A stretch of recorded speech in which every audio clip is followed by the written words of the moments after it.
It started like any regular weekend afternoon. Peaceful, quiet, just me catching up on some much-needed rest after a long week on duty. The last thing I expected was to hear my front door creak open. Not a knock, not a call, just opened. I live in a quiet neighborhood, the kind where you know your neighbors and usually don't have to worry about locking the door when you're home. But what happened next had me sitting up fast, heart racing. Standing right there in my entryway was none other than the HOA president herself, Karen. No warning, no reason, no permission. Just barged in like she owned the place. Now I've had run-ins with her before. Petty complaints, weird stares when I park my work vehicle in my own driveway, even passive-aggressive notes about my mailbox paint. But this time, she crossed a serious line. And the best part? She had no idea who I really am. You see, when I'm off duty, I dress casual, lay low, and keep to myself. She must have assumed I was just another rule-breaking homeowner she could boss around. But what she didn't know was that I'm a cop, and she just trespassed into an officer's home without consent. The look on her face when I calmly asked what she thought she was doing. Priceless. But things escalated quickly. She started rambling about some supposed HOA rule violation and claimed she had the right to check for herself. That's when I calmly pulled out my badge, and you could see the color drain from her face. Still, even then, she didn't stop. She kept arguing, until I had no choice but to call it in. You won't believe what she did next. Let's just say it didn't end with a simple apology, and the cuffs definitely came out. But before we get to that part, let me take you back to how all this even started. A few weeks before that unexpected break-in, things had already been tense between me and the HOA. Karen, the self-appointed queen of the neighborhood, had made it her mission to monitor every little thing on our street. She'd complain if your trash bins were out 5 minutes past pickup. If your grass was a little dry, expect a warning letter. And heaven forbid if you had a guest over without logging them in through her visitor registry binder. Yeah, she actually kept one. It all really started when I brought home a department-issued SUV and parked it in my driveway for a couple nights. Karen didn't like the look of it, said it made the neighborhood feel unsafe. I tried to stay polite, explained it was part of my job, and even reminded her I was a peace officer. But she didn't care. To her, everything was about her version of HOA rules. Rules she twisted however she wanted. A few days later, I got a notice taped to my front door saying I was in violation of vehicle storage ordinances. No fine, no process, just Karen's signature and some made-up citations. I knew then she had her eye on me, but I didn't expect it to go this far. Over the next couple of weeks, I started catching glimpses of her walking past my house a little too slowly. One time, I came out to grab the mail and caught her peeking through the side gate. She played it off like she was looking for her cat. I didn't buy it, but I figured she'd eventually move on to someone else. I was wrong. Behind that overly sweet smile and clipboard was someone who thought she had power, real authority. What I didn't know yet was that she'd been digging into my personal life, talking to other neighbors, even trying to figure out my schedule. The break-in wasn't random, it was planned. And the reason she gave me when I confronted her? That's where things got real twisted. When I confronted Karen in my living room that day, her excuse almost made me laugh, if it wasn't so unsettling. She said she had received anonymous reports that I was keeping unauthorized equipment in my home and that she was there to investigate for the safety of the community.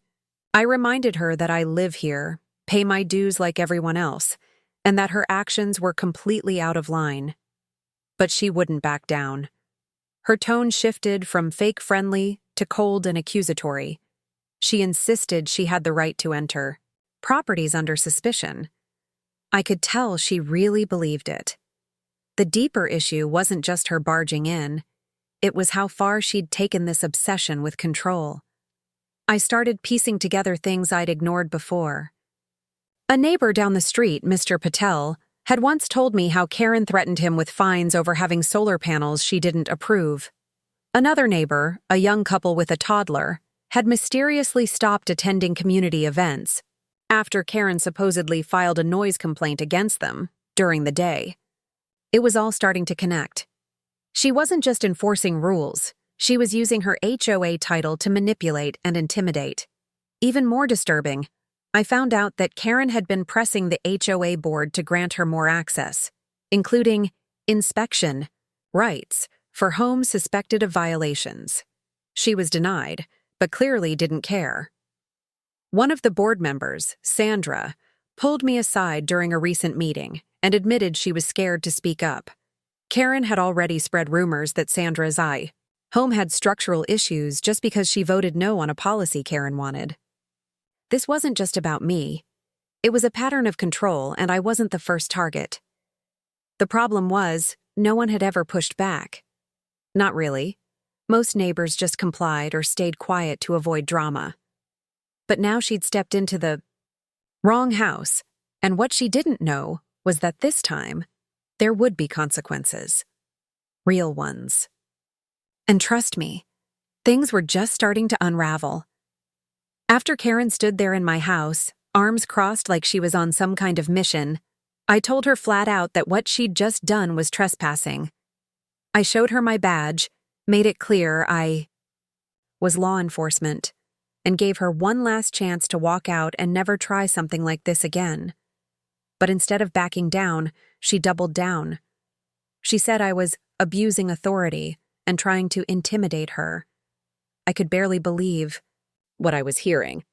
She wasn't just ignoring the line, she'd stomped right past it. Then she pulled out her phone, started recording me, claiming she was documenting evidence of my so-called violations. That's when I knew this wasn't just about HOA rules anymore. She was trying to set something up, twist the story before the truth could come out. And the scary part? If I hadn't stayed calm, if I'd reacted the way she probably hoped I would, it could have turned into a much different situation. I reminded her again, calmly, that she had broken the law and needed to leave immediately. But she just kept filming, walking deeper into my living room like she owned the place. In that moment, something snapped. Not in me, but in the situation. I realized this wasn't going to end with her just leaving and going back to her HOA meetings. She wanted a confrontation. Maybe to provoke me. Maybe to make a scene she could spin to the board or even online. But what she didn't count on was that I had already quietly hit record on my own phone the moment she walked in. Every word, every step, it was all documented. And I had more than enough to take the next step legally. As I moved toward the door to keep her from going further inside, she suddenly reached into her tote bag. I didn't know what she was grabbing, but I froze. My instincts kicked in, and my training took over. At that point, this wasn't just a neighbor dispute anymore. It had turned into something much more serious. And I had to act fast. As Karen reached into her tote bag, my focus locked in. My hand hovered near my belt, ready for anything. The last thing I wanted was to escalate the situation. But when someone unlawfully enters your home and then makes a sudden move like that, instincts take over. She slowly pulled out a stack of printed papers. Not a weapon, but not exactly harmless either. She shoved them toward me, her voice raised, saying they were formal complaints from multiple neighbors. Claims that I was violating HOA policies, disturbing the peace, even harboring illegal equipment. It would have been laughable if the tone behind it wasn't so aggressive. But here's where things got stranger. I glanced at the documents and recognized a few of the names. These weren't just random neighbors, they were folks I had helped before. One had a domestic issue I responded to off duty. Another had asked me for advice when their car was broken into. It didn't make sense. Why would they sign off on something like this? Then I saw it. None of the signatures looked real. And the wording? It was identical across all the pages. This wasn't a complaint. It was a setup. That's when it hit. Me. Karen wasn't working alone. Someone else had been feeding her information. And not just neighborhood gossip, but things from my life that weren't public. Details only a few people knew. It raised a chilling question. Was someone inside the department leaking things to her? Or worse, had she manipulated someone close to me into handing over personal info? The more I thought about it, the clearer it became. This wasn't just HOA drama anymore. It was deeper, more calculated. And then, just as I was trying to make sense of everything, I got a text on my personal phone. No name, just an unknown number. The message? You shouldn't have embarrassed her. Now we all know who you really are. My blood went cold. This wasn't just about one rogue HOA president. I was being targeted, and I had no idea how far it would go. My heart was pounding as I stared at that message. It confirmed what I feared. This went beyond Karen. Someone else was involved, someone who knew way too much. I stepped back, keeping eyes on Karen, who was still waving her fake documents like they proved something. I calmly told her to sit down on the couch and not move. She didn't argue this time. Maybe she finally realized she was in way over her head. I called for backup, not as a homeowner, but as an officer. Within minutes, a unit arrived. Karen's expression shifted from smug to pale the moment she saw the squad car pull into the driveway. I handed over the documents she'd brought and showed them the video I had recorded. The responding officer raised his brow, recognizing her immediately. Turns out, this wasn't her first stunt, not even close. She had pulled similar harassment schemes in her previous neighborhood, but managed to dodge real consequences. This time, though, she'd gone too far by entering a law enforcement officer's home.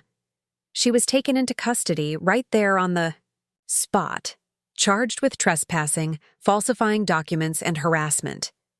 But just when I thought it was over, the officer who responded pulled me aside. He showed me something strange on the department database, a recent internal login under my badge number, one I hadn't made. Someone had accessed personal reports and internal files using my credentials. That's when I knew the final piece of the puzzle. The leak wasn't from outside. It was someone inside the department. A fellow officer I'd once reported for misconduct 6 months ago. I hadn't thought about him in a while. He was put on leave. But apparently, he hadn't let it go. He and Karen had crossed paths through a mutual contact, and he fed her info to get back at me. Karen was just the loud distraction. In the end, both of them were exposed. But that message? It still stayed with me, because someone else out there still had access. And while the HOA drama was done, the silence that followed wasn't peace. It was the start of something I hadn't seen coming yet. After everything settled, I worked with internal affairs to track down the unauthorized access. The officer who leaked my info had been using a friend's login credentials, hoping to stay off the radar. But with the help of the cyber unit, we traced everything back to him. He was brought in for questioning, and this time he couldn't wiggle out of the consequences. His involvement with Karen was confirmed through text records and email exchanges. Both of them were officially charged, and their little plan unraveled faster than they thought it would. The HOA board acted quickly, too. Karen was immediately removed from her position, and the community held a meeting to finally address the tension she had caused for years. Neighbors came forward with stories, things they were too afraid to speak up about before. It was a turning point for our street. The board made changes to ensure no one would ever have that much unchecked power again, and a few of us, including myself, volunteered to be part of the oversight group to keep things transparent. The strange text I got? It stopped after the investigation wrapped up. Whoever sent it probably realized the spotlight was too bright to keep playing games.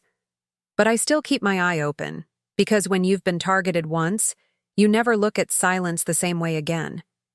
I've since reinforced my home security, not because I'm scared, but because I'm smarter now. What this whole experience taught me is that sometimes the biggest threats come wearing polite smiles and holding rule books. But if you stand your ground, stay calm, and trust the truth, things eventually come full circle. HOA drama or not, no one's above the law, not even Karen, especially not Karen.